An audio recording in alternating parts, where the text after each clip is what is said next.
Hoy vamos a hablar de un solo día que lo cambió todo en Europa para siempre. Hablamos del ataque vikingo a Lindisfarne. Suena a película, ¿verdad? Pero es historia real. ¿Cómo es posible que un único ataque por sorpresa en el año 793 diera el pistoletazo de salida a una era que duraría, bueno, nada menos que 300 años? Vamos a verlo. Vale, para entender de verdad la magnitud de todo esto, tenemos que irnos al lugar de los hechos. Imaginemos una isla tranquila, casi sagrada. Hablamos de Lindisfarne, o como la llamaban, la Isla Santa. Un lugar que, antes de que llegara la tormenta, era la definición misma de paz. A ver, Lindisfarne no era un sitio cualquiera. Era, de hecho, uno de los centros cristianos más potentes de toda Inglaterra en el siglo VIII. Allí vivían monjes dedicados al estudio y a la oración. Pero es que además estaban rodeados de tesoros. Y no solo espirituales, también materiales, de un valor incalculable. Por eso era un destino súper popular para los peregrinos. Y todos pensaban que su ubicación, en una isla remota, era la mejor protección del mundo. Y aquí está la clave de todo. A nadie, pero a nadie, se le pasaba por la cabeza que el peligro pudiera venir del mar. O sea, vivían con una sensación de seguridad total. Pensaban que entre el mar y su fe eran intocables. Pero claro, esa sensación de seguridad estaba a punto de saltar por los aires, porque la amenaza llegó, y llegó desde el mar. Llegó en forma de unas naves espectaculares, con cabezas de dragón, que eran básicamente el terror tecnológico de la época. Tenemos que hablar de su arma secreta, el Drakkar. Y ojo, que no hablamos de un barco normal y corriente. Era una nave larguísima, súper avanzada para su tiempo, diseñada para ser rápida, precisa, una auténtica maravilla de la ingeniería. Y su truco maestro era el casco, que era muy poco profundo. ¿Y eso qué significa? Pues que podían llegar hasta la mismísima orilla de la playa sin problemas. El factor sorpresa estaba garantizado. Es que era una pasada de nave por varias razones. Primero, lo del casco poco profundo para desembarcar en cualquier sitio. Luego, su diseño era simétrico, así que para retirarse no necesitaban dar la vuelta al barco, simplemente remaban en la otra dirección. Su madera era flexible, aguantaba los mares más bestias. Y por si fuera poco, tenían dos motores, vela y remos. Con viento o sin él, se movían. En resumen, no había nada igual en toda Europa occidental en ese momento. Y así llegamos a junio del 793. Y pasa lo que nadie se imaginaba. Los textos de la época cuentan que hubo como señales extrañas en el cielo, ya se sabe, cosas que la gente interpretaba como un mal augurio. Y de repente, ¡zas!, una flota aparece en el horizonte. Esos barcos con cabeza de dragón se acercan a toda velocidad. En un momento, los guerreros están ya en la playa con sus hachas, escudos y espadas. Fue visto y no visto. Tan rápido, tan brutal, que no dio tiempo a reaccionar. A nada. Y lo que vino después fue furia, fuego y saqueo. La sorpresa se convirtió en pánico, en terror puro.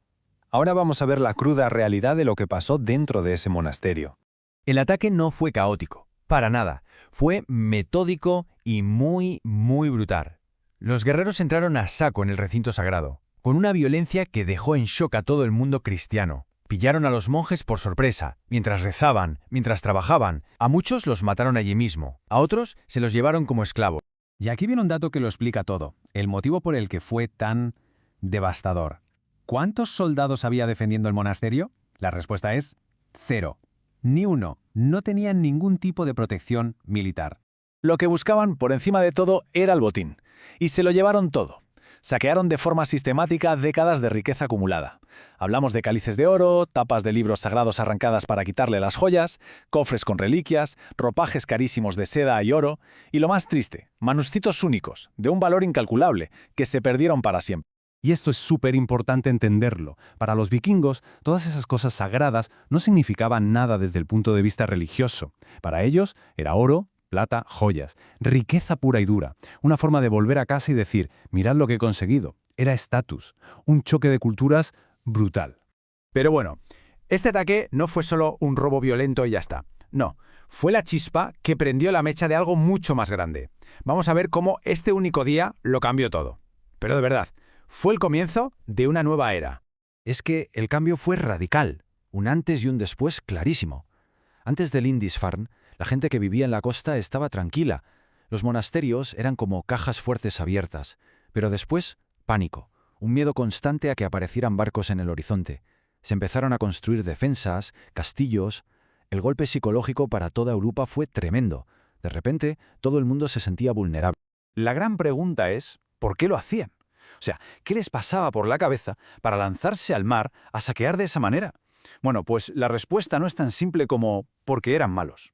En realidad fue una mezcla de muchas cosas. Por un lado, en sus tierras, en Escandinavia, no había mucho sitio para cultivar. Además, si eras un guerrero joven, la forma de hacerte un nombre era consiguiendo riquezas, prestigio. Y claro, les había llegado el chivatazo de que por Europa había sitios llenos de tesoros y sin vigilancia. Si a eso le sumas las peleas políticas internas y que los hijos pequeños no heredaban tierras, pues muchos decidían buscarse la vida y la fortuna fuera de casa. Y con esto llegamos a la parte final. ¿Qué legado nos ha dejado todo esto? ¿Cómo sabemos lo que sabemos? ¿Y por qué sigue siendo importante hoy? Porque claro, es fácil pensar, bueno, ¿y si todo esto es un poco exagerado o una leyenda, cómo podemos estar seguros de que fue así? Pues la respuesta, literalmente, está en la Tierra. La arqueología es la que nos da las pruebas. Se han encontrado, por ejemplo, fragmentos de huesos humanos que demuestran que hubo muchísima violencia. También los cimientos de los edificios, que nos ayudan a dibujar un mapa de cómo era el monasterio.